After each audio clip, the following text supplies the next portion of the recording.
谢谢。公董事的记者提问：去年11月，中方曾对日本首相高市早苗的涉台言论提出强烈抗议。当前中日关系面临挑战，各方面交流合作也受到影响。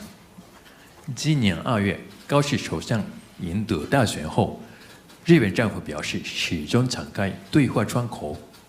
请问中方对今年中日关系的发展有何期待？谢谢。Kyoto News. Last November, China protested strongly against Japanese Prime Minister Sanae Takaichi's remarks concerning Taiwan. China-Japan relations currently face challenges affecting exchanges and cooperation in various fields. After Prime Minister Takaichi won the general election last month, the Japanese government said it remains open to dialogue. What expectations does China have for its relations with Japan this year? The future of China-Japan relations hinges on Japan's choice. Last year marked the 80th anniversary of the victory of the Chinese People's War of Resistance against Japanese aggression. In such a special year, Japan should have deeply repented of the wrong path it chose, including its brutal invasion and colonization of Taiwan. Yet, the current Japanese leader claimed that a Taiwan contingency could constitute a survival-threatening situation for Japan, that under which Japan may exercise its so-called right of collective self-defense. It's well known that the right of self-defense shall be invoked only when a country has come under armed attack. One would ask, since Taiwan affairs are purely China's internal affairs, what gives Japan the right to interfere?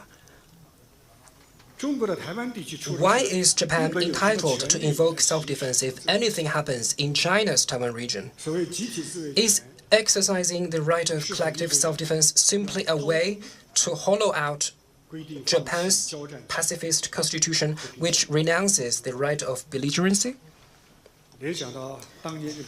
Given that Japanese militarists had used survival-threatening situation as the pretext for launching aggression, such rhetoric can only make the people in China and the rest of Asia alert and deeply worried. Where exactly is Japan headed? This year also marks another significant 80th anniversary, that of the opening of the Tokyo trials. 80 years ago, judges from 11 countries commenced proceedings that would span 2.5 years. They reviewed a mountain of irrefutable evidence and laid bare the innumerable crimes of Japanese militarists. The Tokyo trials, a litmus test of humanity's conscience, delivered historical justice.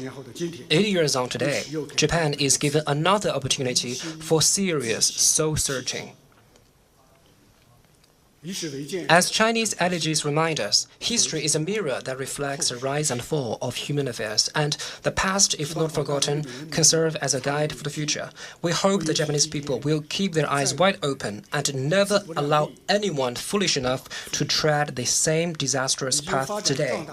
A strong China with 1.4 billion people will never allow anyone to justify colonialism or reverse history's verdict on aggression. Thank you.